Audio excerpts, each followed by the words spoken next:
I wanted to just keep getting those accomplishments and achievements and not proving it to everyone else, but proving it to myself.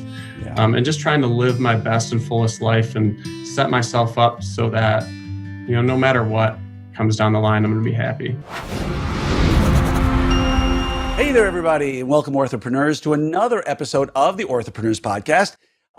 Today, I'm really honored, humbled, happy to bring our guest in, Dr. Jeff Heinz. Welcome, Jeff. Thanks for having me, Glenn. Glad to be here. My absolute pleasure. And he is not the heir to the Heinz bean fortune, right?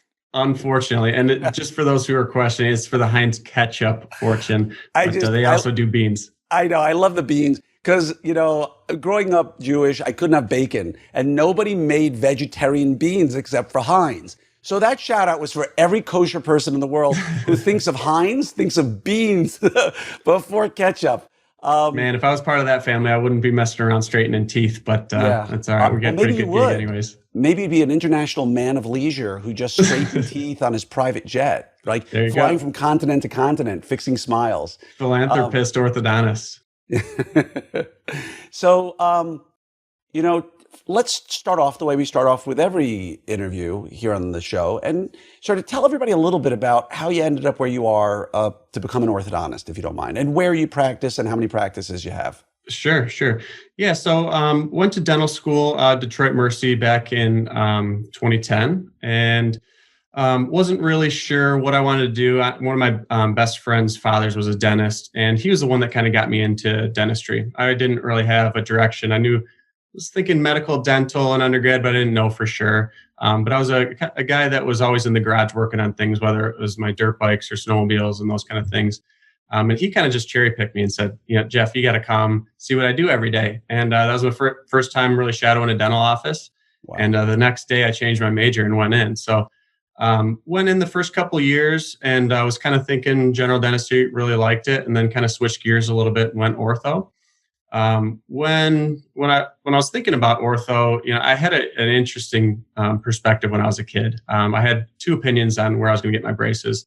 One of which said I was going to be a 3-year case. He was the one in town that had all of the bells and whistles and all the video games and you name it. But I just felt like 3 years, or my mom felt like 3 years actually was a little much. And I was like, okay, so we got a second opinion. And this other orthodontist decided that he's like, well, we're going to wait a little bit longer, wait for some teeth, blah, blah, blah. And, we'll probably get you out of here in a year and a half or so, maybe quicker if you're done, or if you're good with your elastics. And fast forward till when I was ready, and I got done with treatment in like 11 months. Wow. And I always thought it was so interesting, that huge difference between the two. So when I was thinking about specializing, I was shadowing different ortho offices, and I noticed a lot of differences in the offices and cultures and ways of treating and things like that. And I just thought that, this is going to be a great way for me to do things differently and better. And whatever way I figure out is the way I want to do it. And just bring my own special Heinz flavor to orthodontics. Ooh, you've never used that before, right? No, but that's a great story. It's not uncommon to have orthodontists who went through the process and were inspired accordingly. And so aside from throwing down, for those of you who can see, he's got a little bit of a Bradley Cooper vibe running out there today. Man, I've been called worse. Yeah. You're one of these guys who, I got to meet at Summit last year in Denver, met your amazing wife, Katie, right? She spent some time with my Alyssa. She did say to say hi to Alyssa. She'd kill me if I didn't say so. Yeah. And for those of you who don't know this, Jeff is one of these guys who's beloved in the ortho community. Nobody has a negative word to say about him. And I think someone even reached out and was like, take it eeasy on my boy during his interview. What am I going to do? Like attack you through Zoom or something? But he's really well known, and people really have nothing but great things to say about him, which is why I wanted him on here, because of his positivity and because I think there's so many great lessons to learn from him, just like many other people I've had on in terms of positivity. But if you're listening to this or you're watching this, you'd look at him and say, he looks like a normal, everyday, guy who just happens to have the looks of Brad Cooper. But for those who know you, or for those who don't actually, do you mind telling them a little bit about your story and kind of what's a little different about your life than perhaps we can see or hear right now? Sure. Yeah, I am a paraplegic and have been since my second year in dental school. So, um, Wow. back to the story before when we were talking about first getting into dental school and things like that, that was actually one of the precipitating factors that made me think that I wanted to specialize was coming back. So, in the beginning of our second year of dental school, I was involved in a motocross accident. Had a great day out. I was getting back into racing like I had, when I was a little bit younger and started getting competitive with it and on my downtime because we all have so much of that at dental school, right? Of course. I Um, don't know how you even had downtime. Like in dental school, please just tell me it didn't happen during second year, yeah, right? no, yeah, it was the beginning of second year there. I don't know So how you have time second. For those out there who are not orthodontists who are listening to this, second year dental school, at least for me, was the hardest year of oof, the 4 that's because the you're getting thick of into it. lab, you're doing clinic, it's horrible. But anyway, Yeah, they sorry. pile it So on. so you're motocross racing. Yep, and came up short on a jump that I've been hitting all day. They had it rained and they regroomed the track and things were different. And I came up short and it kind of flipped me over and I launched and landed kind of half upside down on my upper shoulders and folded me like a pretzel. And I remember waking up to the sound of a helicopter and them doing my full body exam and everything. And can you feel this? Do you know where you are? And yeah, yeah. And then there's a point when the paramedic said, "Can you feel this?" And I said, "Feel what?" And then Uh, I just initially, I just knew something was bad. You're out of it, but you're in with it enough to know that something major is going on. So, okay, be cool. Freaking out's not going to help anything. And they finally got me in the helicopter. And I remember going to the guy. I was like, "You know what, man? I'm having a hard time keeping it cool right now. You mind just putting me out with something?" He's like, "I got you, buddy." And, all wow. was good from there. But yeah, fast forward to kind of when I was waking up in the hospital and, I've been so blessed with an incredible support system. So I woke up to, 20 friends and family and everybody there. And I think it was one of those things where it's kind of like a fake it till you make it, where I was so scared of letting everyone down that I was very, very eager to get back. And I knew that I had to start. And my doctors at the time said, "Yeah, we're okay. I think you should go back and you should still try and be a dentist and everything, but you got to give us some time. Take a year off, let's regroup."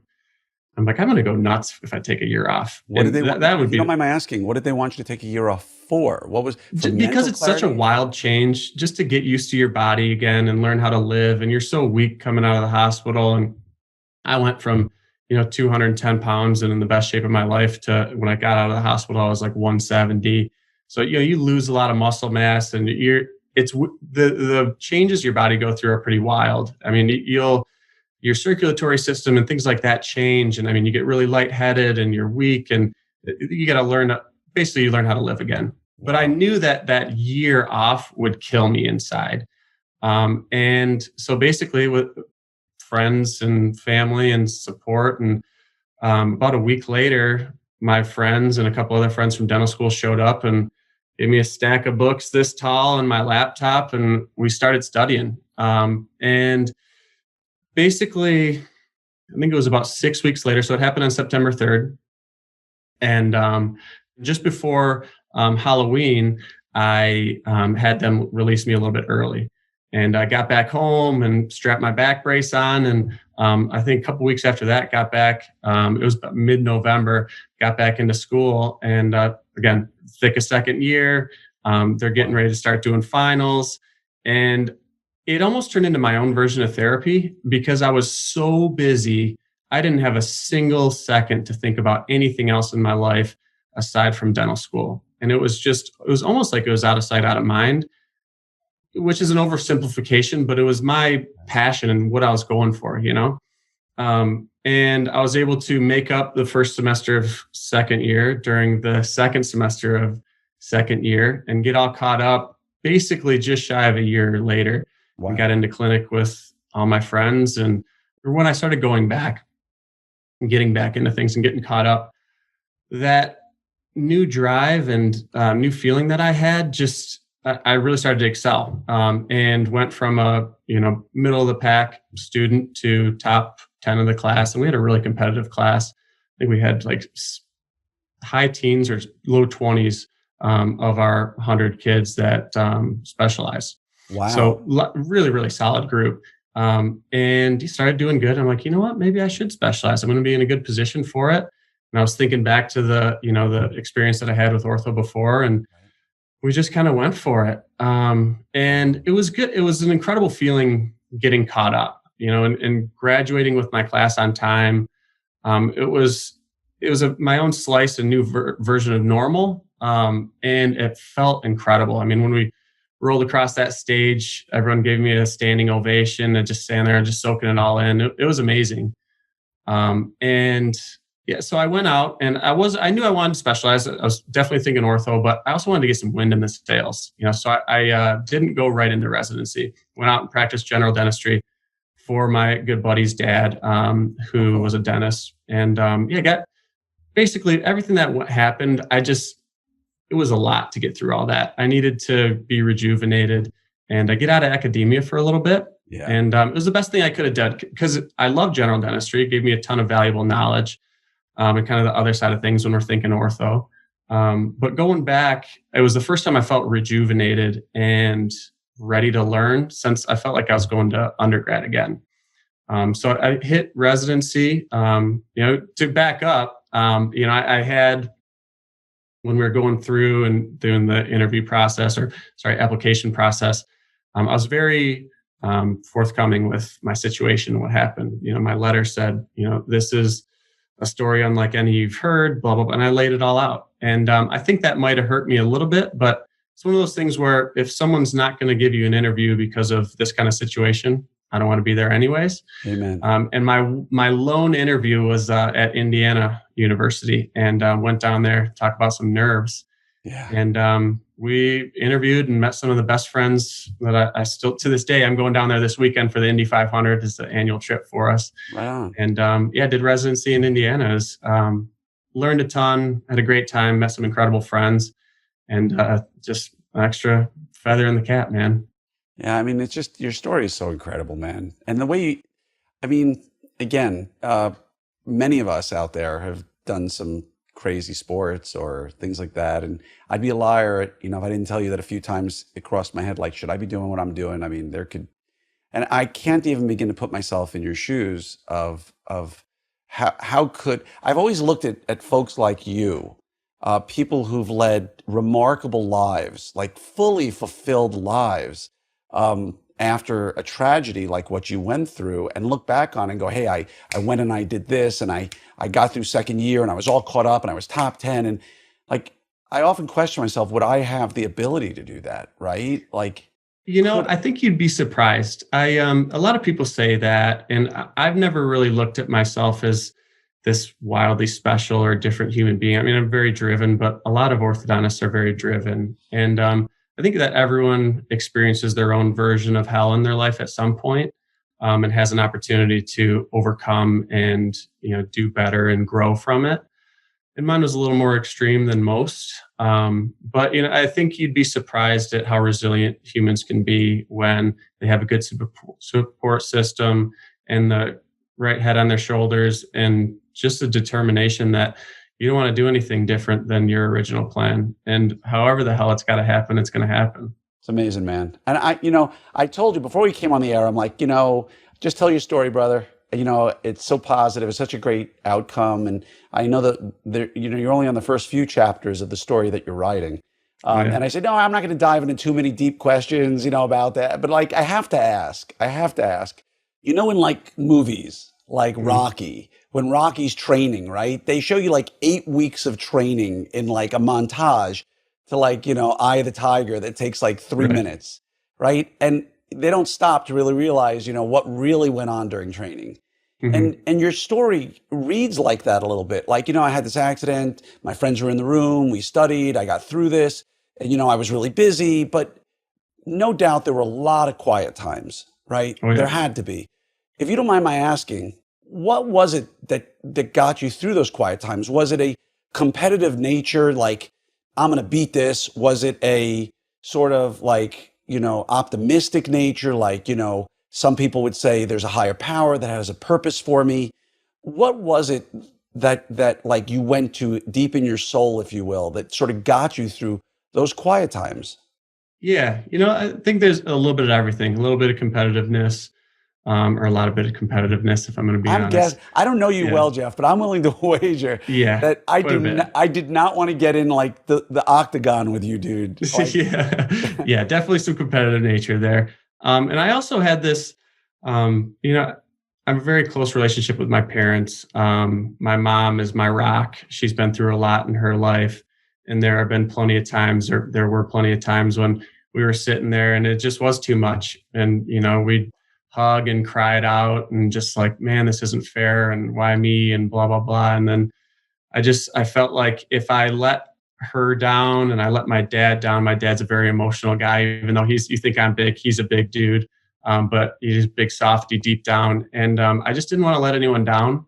And I also have this, it's funny how you start to get this relationship with time, but I have this fear of running out of time. And my belief is, we have this one life and we have to live it to our fullest. And I kind of just knew like, there's no in between here. I have two choices. Either I just roll over and give up, or I take this messed up hand that I'm dealt and go all in with it, and that's what we did. And each time that I'd have a success or I'd get a good grade or I'd get passed or that next semester, it felt good. And it was addictive, and I think that's definitely why I kept thinking, maybe it's time to specialize or do more and let's keep progressing this thing, because I wanted to just keep getting those accomplishments and achievements and not proving it to everyone else, but proving it to myself.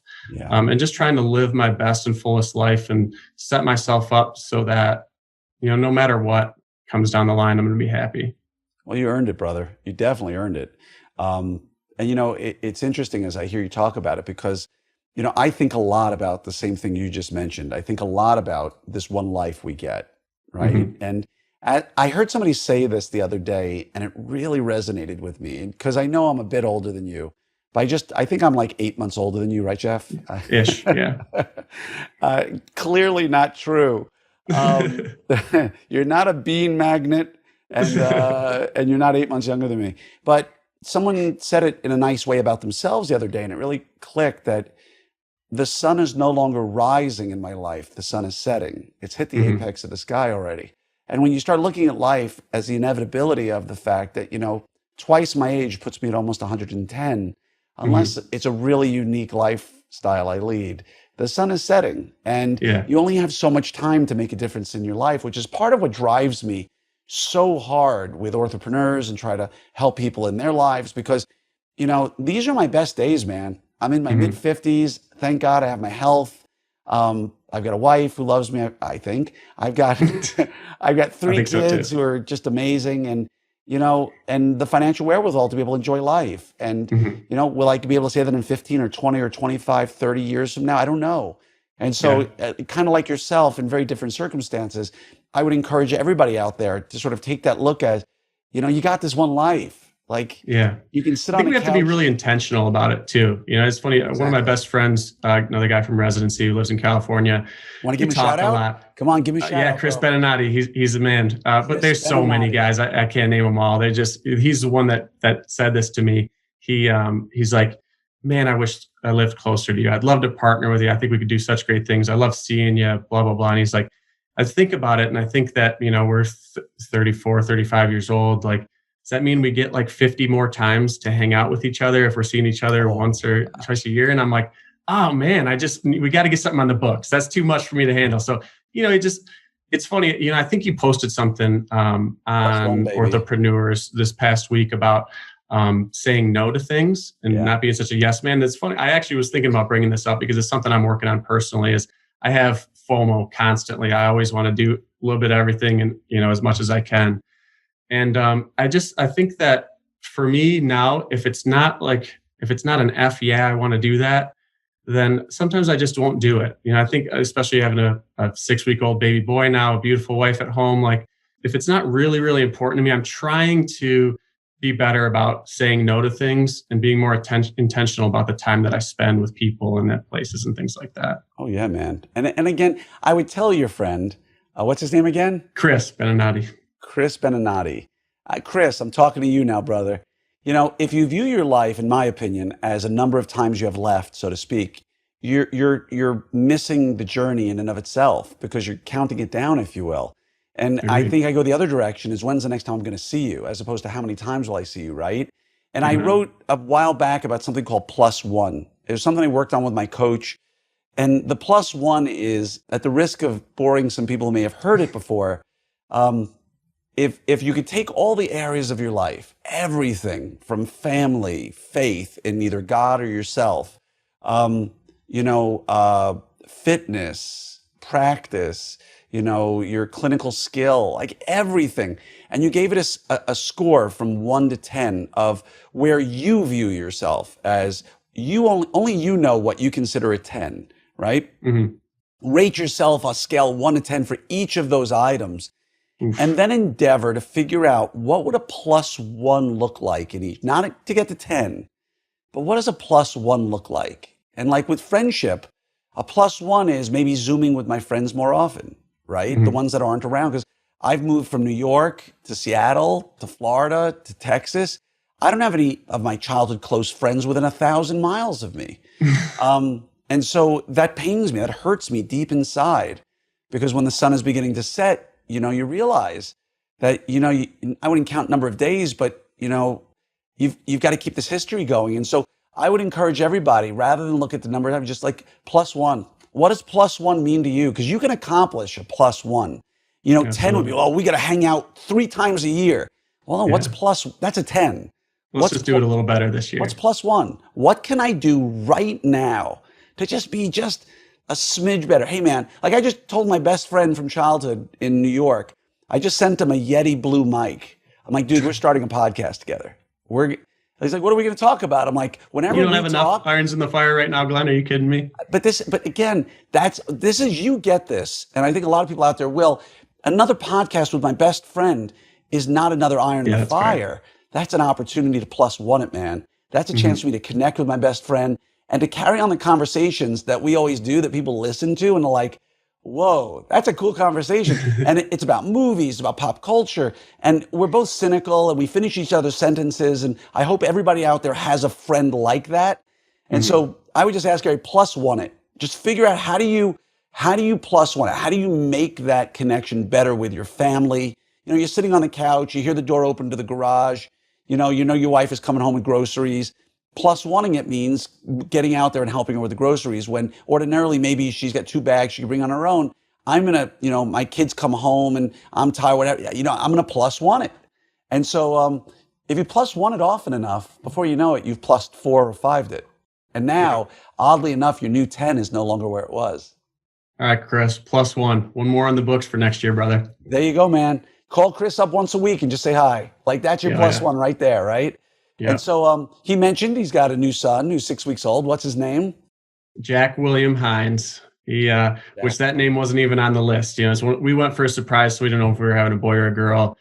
Had a heck of a time trying to figure out names, and had a few that were on there, and then we're holding them there in the delivery unit, and I'm like, I don't think any of those work. Went back to the drawing board. For So real? Like yeah, you saw your son. I was like, those names don't work for him. just there's nothing that was really sticking out to me. So yeah, we Wow. just went back to scratch. I'm like, are we allowed to leave in case we can't figure out a name yet? Like, how do we do that? Can we leave him with you? We'll come back with a name. Yeah. We're We'll gonna come go back run next home real week. quick, do some homework. We'll be right back. Yeah. You and Katie go home and sort of figure it out, right?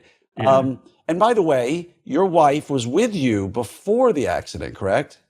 No, she was not. Okay, I thought Nope. she I was. met I her apologize. when I was in residency, actually. Right on. So, is she a dentist? Is she in Nope. healthcare at all? We talk a lot of teeth all day. I did not want to be within the same profession. She's a PA. So she went to PA school in Nashville, Oh, but right she on. actually grew up a bike ride away from me in Southeast Michigan. But she went to different high school. She's a few years younger than me. So no mutual friends, anything like that. I didn't even know she existed. So when we met on Bumble of all things, believe it or not, back at a friend's house, and she was at her parents' house over the holidays. So we were about a half mile from each other. And it was the day before I went back to Indy and she went back to Nashville. And we met on Bumble. And I'm like, wait, you're from where? And like, right where we grew up. So we hit it off. She's amazing. All the things that I do, I couldn't do a damn one of them without her. So love you, Katie. And the little bit I know her, I agree with you. She is amazing. And, she's awesome. That's what lifts us up and helps us along, right, man? I couldn't do any of this without my wife's support. Amen. And so talk a little bit about, with the time you've got left, I'd love to talk about your practice. Sure. You have 2 practices, right? You're doing 35 million a year, right? Yep. On our way. I just wanted to get everybody's attention out there for just a second. But you've got 2 practices. The first one, did you acquire it or is it a startup? No, we did a startup. So I was working on the east side of the state with someone Jamie Reynolds, for a while. And Jamie Reynolds, how do I know that name? Yeah, it rings a bell, right? For those out there who don't know Jamie Reynolds, he is one of the rock stars in orthodontics. Former, I think, volleyball player at University of Michigan, if I'm not mistaken. It was a club team. Don't give him that much credit. Was it a club team? Oh, Jamie. Just here. The funny thing is, like, I have a patient of mine who's like a Michigan gymnastics. She was on national TV because I'm like, whoa, like Michigan athletics. So now that I know it's a club team, Jamie, man, you're not around. I don't know if they had a regular team or not, and it was a club team, but you got to get a good shot in there when you can. All I can tell you is he's like the Godfather. You don't want to call out Jamie Reynolds because you never know when his squad's going to show up. Jeff Kozlowski is going to show up on your front door. And you want to have a talk, Jeff? But Jamie's, he started one of the founders of Orthodontic Partners, which is a very successful OSO. He's one of the founders of Orthophi. And if anybody here gets a chance to spend time with Jamie, he's just one of those guys who, he really is a rock star in terms of his vision and implementation. And he's always so cool and calm and has a way of going through. So, that must have been a great experience for you, just being around him. One of the most welcoming, gracious people you could meet. He was an incredible mentor for me. I wouldn't change a single minute we spent together, and he's still one of my best friends. So I learned a ton from him.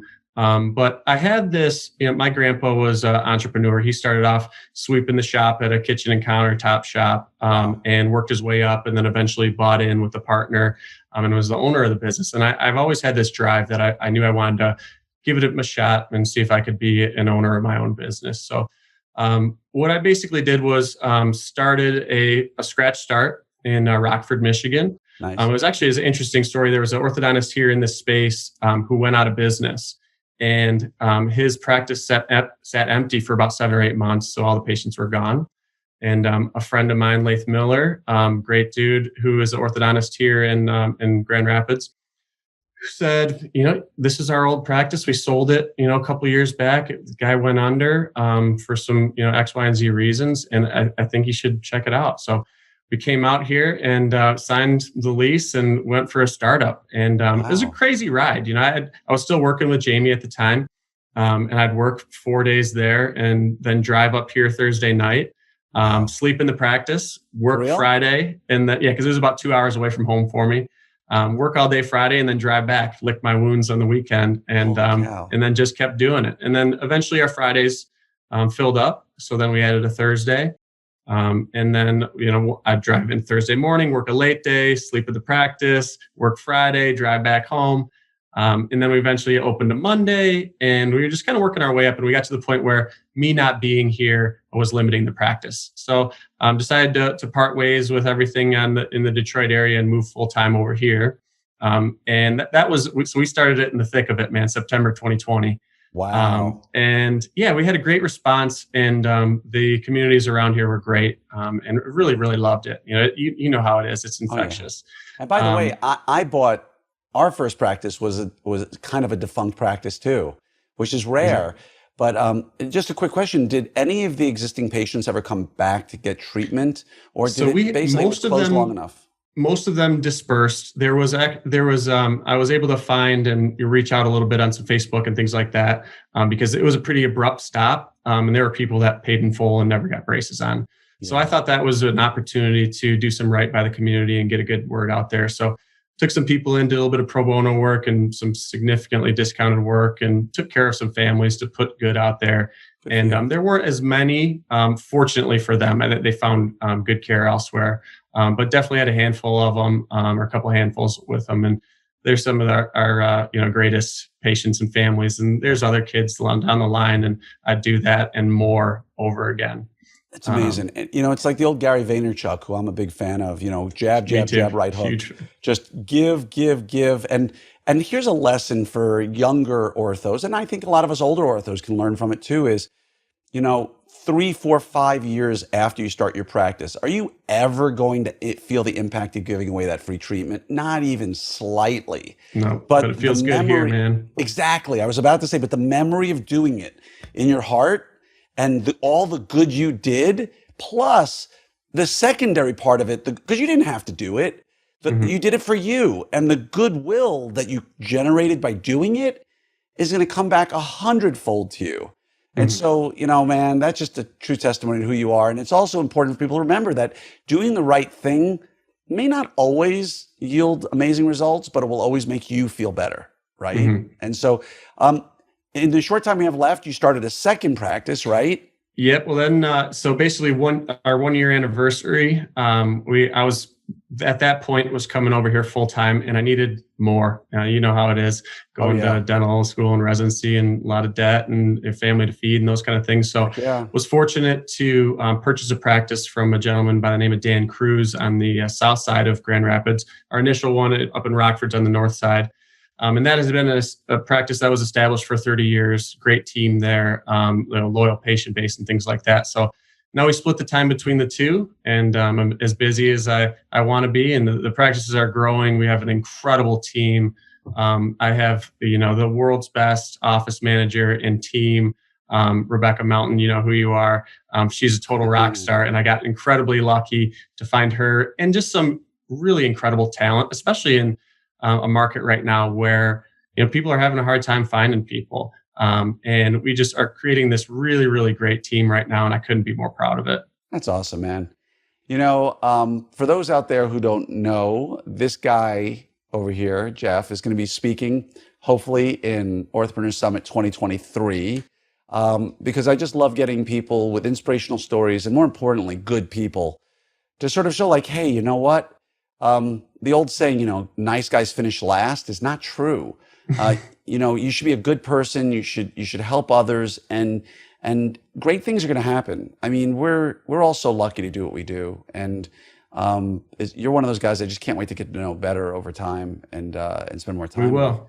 And Grand Rapids is Gerald Ford, right? I think he's from Grand Rapids. Please tell me. You're testing me on Michigan trivia, and I'm not. I thought now Detroit. I was thinking. I'm thinking that Gerald Ford, former president of the United States, I think, is a Grand Rapids guy. I know. Oh, you're right. Yeah. He played football at Michigan. Yeah. Right. And but there you go. You got to live up to that, man. Yeah. Just president. We'll see what I can do. Just like Gerald Ford. But seriously, I want to say thank you from the bottom of my heart for you being here today. And again. It's important to make the distinction that my reasons for having you on here certainly are not because of the story you tell of what could have been a stopping tragedy for almost any number of people, but just because if you go online anywhere in the orthodontic community and mention your name, just the amount of love and positivity that comes out is it's a total reflection of who you are, man.